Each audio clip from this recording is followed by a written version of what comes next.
Hi guys, magluto tayo ng ulam. Nag-craving ako sa ganitong ulam kaya lulutuin ko siya para sa aming hapunan. Welcome sa aking channel guys. This is Saisi Hawk channel. Ngayon inimpesahan ko ng i-slice ang mga gulay guys. O mga ibang sangkap para maumpisa na nating lutuin ang aking gustong lutuing ulam. Nag-craving kasi ako guys, tapos medyo matagal na rin kaming hindi nakapagluto ng ganitong ulam, kaya naisipan ko ngayong lutuin habang okay pang mood ni Mami. Nasa likod ko lang siya guys, nakaupo. Nandyan na sa tabi-tabi si Mami, kaya nagkaroon ako ng time para lutuin ito. Ngayon malapit ko nang matapos i-slice o i-prepare ang lahat ng mga gulay guys. Ginger, garlic, onion, pulang sili, and carrots, and potato. Ito yung sahog. Ito naman guys is broccoli and cauliflower. Dagdag ako ng kunting kamatis, kalahati lang. Ngayon nagpainit na ako ng tubig, nilagyan ng kunting asin, nilagyan kunting mantika para i-blanch ang carrots, cauliflower, and broccoli para ito ang pinakalas na ay halo ko mamaya guys, kasi ano siya, medyo luto na at mas maganda i-blanch kasi manatili ang kulay ng gulay. Tapos ko na siyang i-blanch guys. Tinapon ko ng tubig at ilagay ko siya sa medyo malamig na tubig. Ayan, para maritin ang color niya. Ang nagturo sa akin ito is isang chef cook sa restaurant. Nakita ko kasi siya kaya tinanong ko. Kaya in-apply ko din ang tinuro niya. Ngayon, tinapon ko na ang tubig. Ngayon, naglagay na ako ng paminta, asin, at saka red chili powder, soya sauce, and chili flakes sa manok. Nalagay ko na. Mag-umpisa na tayo magluto guys. Nakapag-init na rin ako sa frying pan guys at naglagyan ko ng 3 dice na butter. Ready to cook na tayo. Ayun, inumpisan ko nang nilagay ang garlic at saka ginger. At isunod ko din ang onion. Sabay-sabay na sila guys para mabilisan. Simple.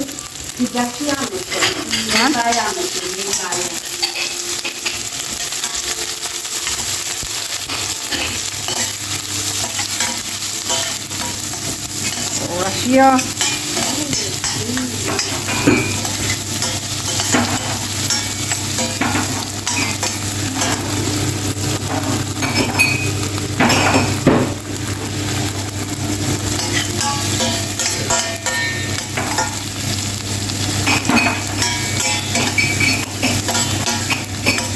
Bango-bango na guys.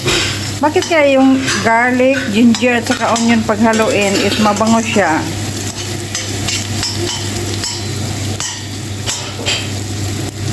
Bango. Natin konti-konti. Tapos natin ang chicken.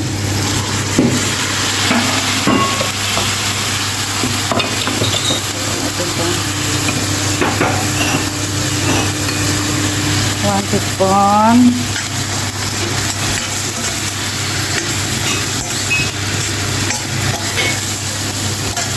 Sa Malaysia guys, magluto kami ng curry. Una ginigisa ang sa amo ko lang, hindi ko lang sa ibang tao. Basta kami ganyan. Yung curry powder, isabay siya sa butter. Kasi mas mabango daw pag iganon. Ito, slightly, lang to. Slightly lang. Isang teaspoon na lang to nilagay ko. Yung Justin, bichakso ko sa bunatan. Kami saper. Nah, saper boleh ya. Wala. Öyle mi? Öyle mi? Bizim abla Hanife'deyiz. Evet. İstemiyor. İstemiyor mu? Teşekkür istiyor. Yok. Boş istemiyor. Kape ng konting soya sauce.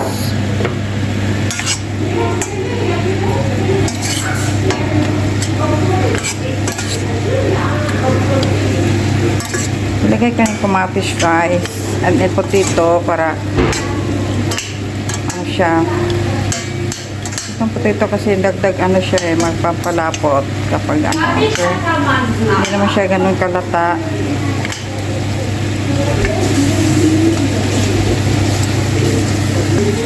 Kasi magdagtry tayo ng parang gata. Wala tayong gata. So, ang ilagay ko is milk. Kunting milk lang. Na-miss ko yung curry kaya nagluto ako ng ganito guys.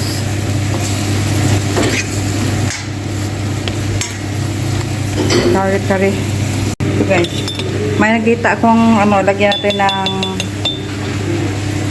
1 teaspoon. Maanghang daw to. Kasi ang curry kasi maganda, mas masarap kung maanghang. Tapos goong 1 teaspoon pa goong. Alam mo guys, sa Malaysia nilagyan nila na meron siyang shrimp paste na hinahalo sa kanilang curry.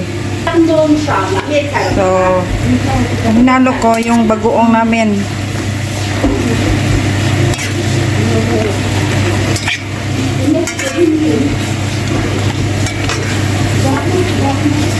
Sobrang sarap pagka mayroon kang ganun na isang cubes lang na shrimp paste ihalo dito. Mahilig sa pagkain kasi yung amo ko noon, mga ano sila, expert sa pagluluto. Mga ano kasi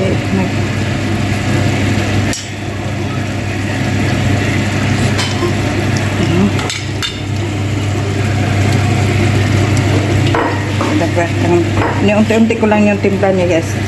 Tapos tikman.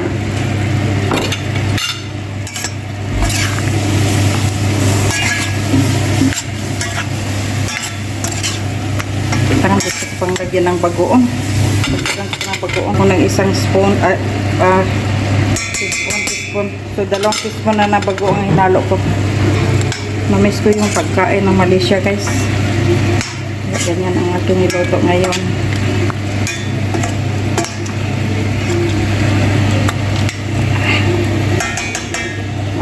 Maanghang.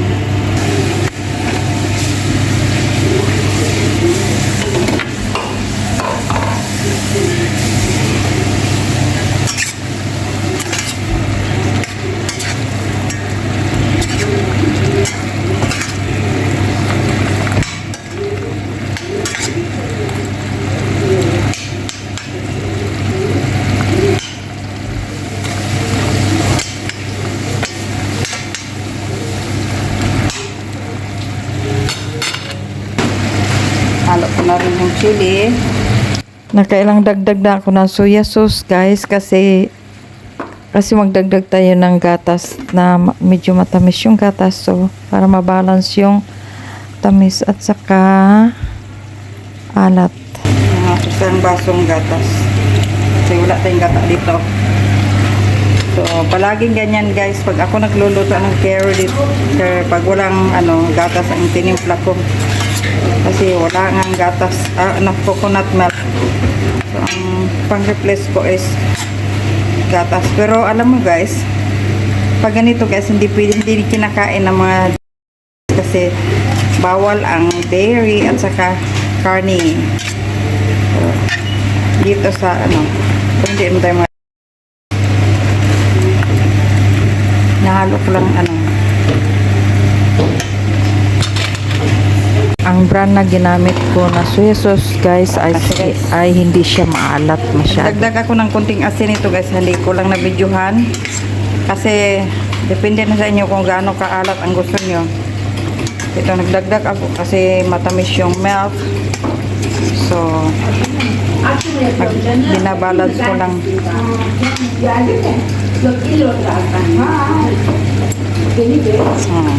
Creamy ng sabaw. Oh, you make your now. Have control.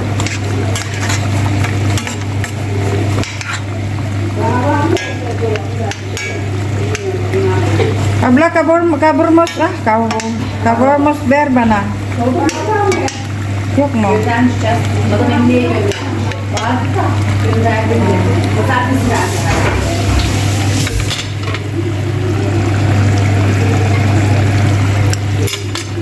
Ito ang pinakalas ilagay.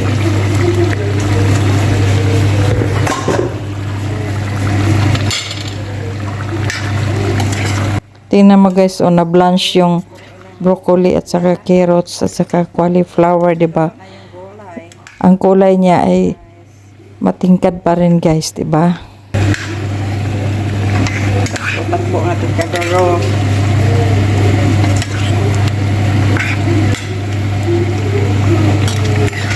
Yan ating curry.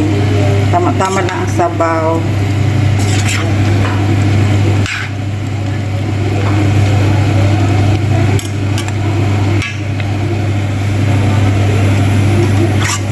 Ulam to sa gabi. Ulam namin sa gabi.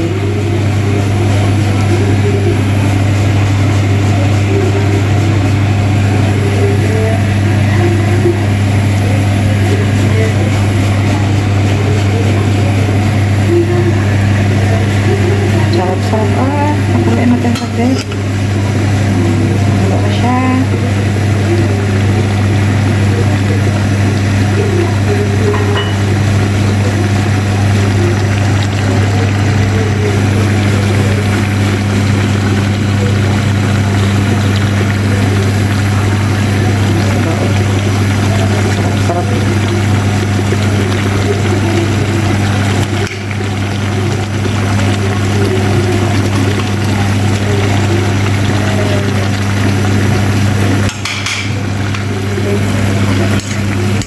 Pinakulo ko lang siya.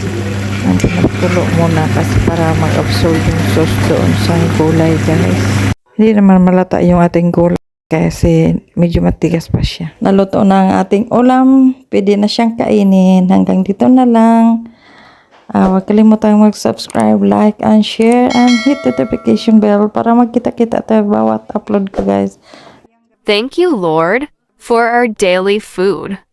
Thank you for watching. Bye!